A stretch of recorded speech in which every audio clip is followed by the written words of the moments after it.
교계에선 국내의 이슬람화를 우려하며 철저하게 대비해야 한다는 목소리가 나오고 있습니다. 대구 북구 대연동 이슬람사원 건축으로 인한 갈등이 대표적인 사례인데요. 대한예수교장로회 통합총회는 이슬람으로 인한 갈등을 예방하고 발생 시 어떻게 대응해야 하는지 또 이들을 향해 어떻게 선교할 수 있는지 고민하는 자리를 마련했습니다. 장세인 기자가 보도합니다.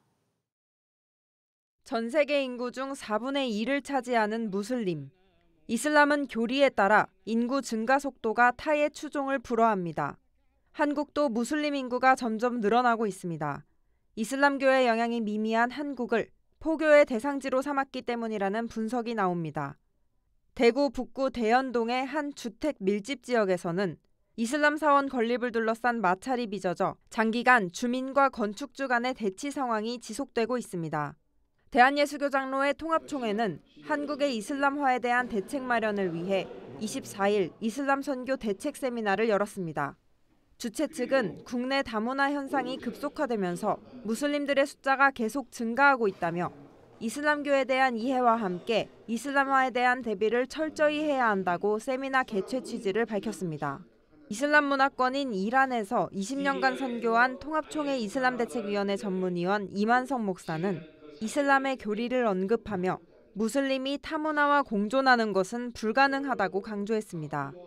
차별금지법이라든지 이런 것들을 입법화하기 위해서 국회에서 아주 열심히들 노력을 하고 있는데 다양한 문화권 사람들이 상관없게 공존하자는 의도는 이상적인 수준의 그런 이론입니다. 유럽의 경우를 보면 실제로 실패할 수밖에 없었습니다.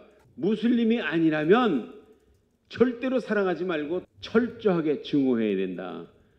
이 목사는 난민 정책으로 무슬림을 받아들였던 유럽을 예로 들며 차별금지법이 제정될 경우 이슬람 교리로 인한 일부 무슬림들의 테러 행위에도 이들을 테러범으로 대할 수 없는 등 문제가 생길 것이라고 전했습니다. 앞서 언급한 대구 이슬람 사원도 주택들이 밀집한 곳에 건축하는 것이 납득하기 어려운데도 굳이 그 좁은 곳에 사원을 건축하려고 하는 건 다 이유가 있다고 설명했습니다. 엄청나게 좁은 골목 안에다가 그거를 지어놓거든요. 거점이 생기면 그 주변으로 몰려들게 됩니다, 자연히. 큰 길거리 사거리에다가 조그만 상점을 하나 얻어요. 모스크 간판을 붙여요. 수천 명이 등록을 해. 등록을 해가지고 기도 시간 되면 거기서 쫙 길거리에서 그냥 기도를 하는 거예요.